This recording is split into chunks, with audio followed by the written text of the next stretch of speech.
Now to Elon Musk, who is under fire and facing mounting questions surrounding a multi-billion-dollar deal involving Tesla stock. ABC's Alexis Christoforous is here now. Alexis, good morning to you. This involves not only Tesla car buyers, but also shareholders. Exactly. Thank you, Janae. Good morning to you. Elon Musk took the witness stand yesterday in a class action lawsuit in California where shareholders say Musk misled them with a 2018 tweet when he said he had, quote, secured funding to take Tesla private at a premium of $420 a share. Well, that tweet initially sent Tesla stock soaring, but when a deal didn't happen, shares quickly plummeted. Musk telling jurors, quote, the tweets are truthful, just simply short, referring to character limitations on Twitter. Additionally, Musk sold $3.6 billion worth of Tesla stock last month, just weeks before the electric car maker revealed that it delivered fewer vehicles than expected last fall, sending the stock tumbling. Now, Tesla shareholders have lashed out at Musk for selling billions in Tesla stock to finance his buyout of Twitter, helping to push down 65% last year, that stock, and stripping Musk of bragging rights as the world's richest person. Legal experts say what Musk knew and when is crucial to whether the billionaire CEO broke any regulatory laws, and they say the timing of the stock sale is suspicious enough to warrant an insider trading probe by the Securities and Exchange Commission. The SEC, by the way, has not yet responded to our request for comment. Eva? Alexis, thank you.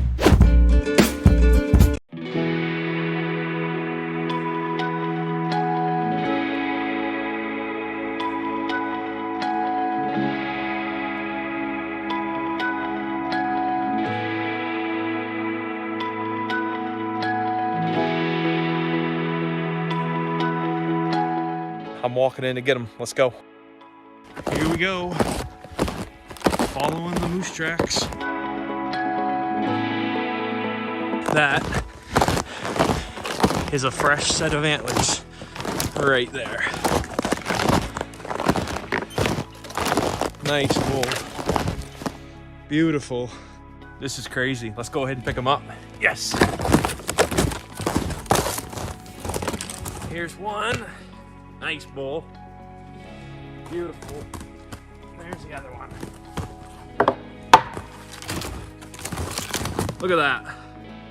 Nice bull.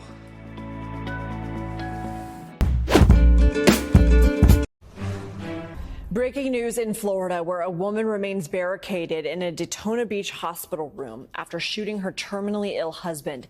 NBC's Guad Venegas is joining us with the details. Guad, what are you learning?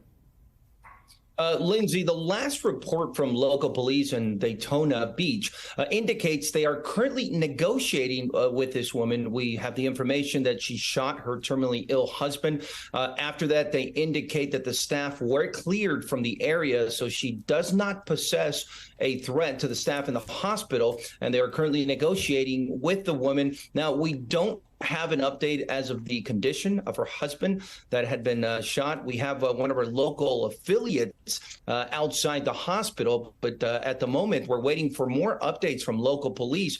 Continue, as I mentioned, to negotiate with this, as you mentioned, had shot her terminally ill husband.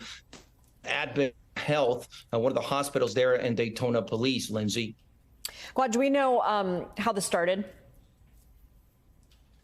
We don't know. You know, we got the alert that this woman was in the hospital with her husband in the room, and we only know that after she shot her husband, the reports came in and officers responded. They indicated that what they did was clear the area. They cleared the staff to make sure that everyone was safe in that area. And then we assume that at some point they began communicating with the woman. They tell us that what they're attempting to do now is have her turn herself in and come out of the room. That's the last report and the last information that we received from the local police department there in Daytona Beach. And again, they did make it clear that at the moment they don't believe this woman is a threat to anyone in the area. They are asking people to stay clear of the area, perhaps people that know someone that might be in the hospital, families or friends that could be in this hospital. They are asking everyone to stay clear of that area, once again indicating that they don't believe there is a threat to anyone else in the hospital, as we also await for an update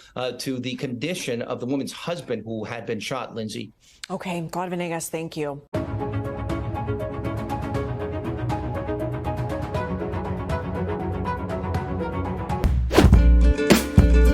price being paid by Russians for opposing the war, even expressing empathy for Ukraine. In this case, a college student in Russia's far north facing serious jail time now for a social media post. More now from CNN's Melissa Bell. It's a sign of the times in Putin's Russia. A fun-loving, dancing teenager, 19-year-old Olesya Krivtsova, behind bars in court for the most adolescent of crimes. A social media post criticizing Russia's invasion of Ukraine, the almost unbelievable charge, terrorism, and denigrating the Russian army.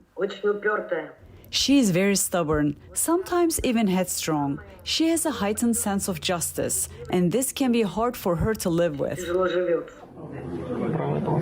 The post, a message of empathy with Ukraine after an attack on Crimea's Kerch Bridge in October, as fighting ravaged the country. When I was writing the posts, I never thought that I'd end up before a judge. She told Russian state media. The teen, under house arrest in her mother's apartment in Russia's far north, now banned from talking to journalists or even to her young husband.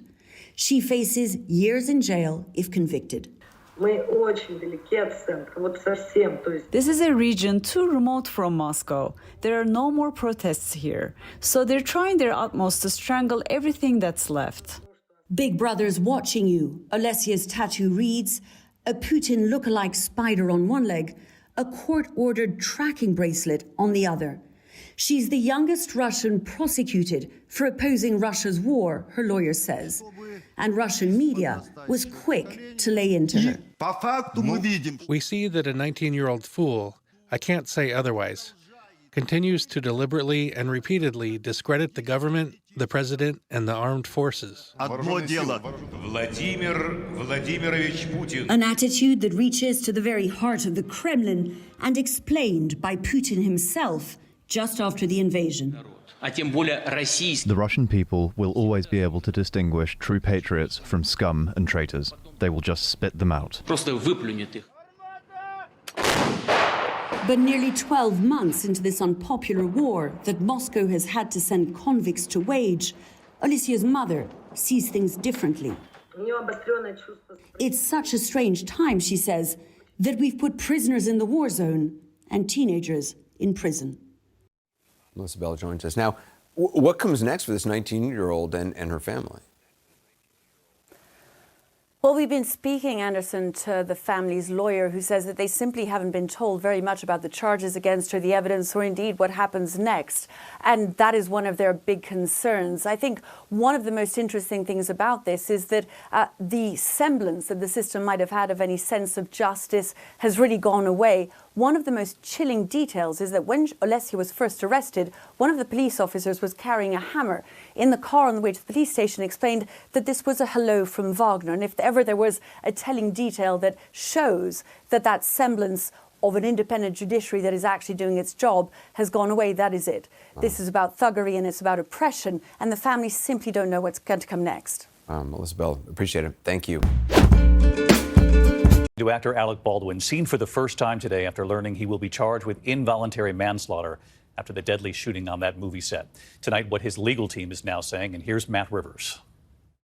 Tonight, Alec Baldwin, seen for the first time since prosecutors in New Mexico announced he will be charged in the shooting death of cinematographer Helena Hutchins on the set of Rust. He had a duty as an actor to check that gun, check those projectiles, or have them checked in front of him. Baldwin's attorney saying Alec, quote, relied on the professionals with whom he worked, who assured him the gun did not have live rounds. We will fight these charges, and we will win. The fate of his Western film now seemingly unclear.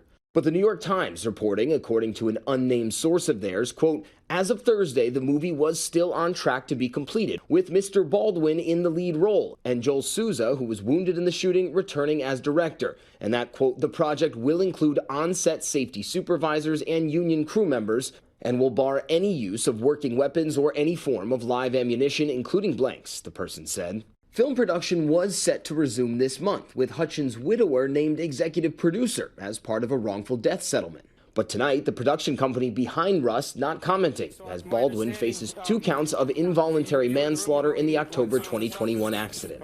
A lawyer for the Hutchins family saying they support the charges and, quote, will fully cooperate with this prosecution. Balwdin was using the Colt 45 revolver during rehearsal on the New Mexico set when it fired a live round, killing Hutchins and injuring the director. He has denied pulling the trigger. Well, the trigger wasn't pulled. I didn't pull the trigger.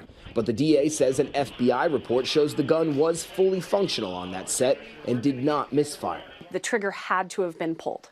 So Alec is wrong. So let's bring in Matt Rivers live in Los Angeles tonight. Matt, what are the next steps here? When is Balwdin expected to be formally charged in the case?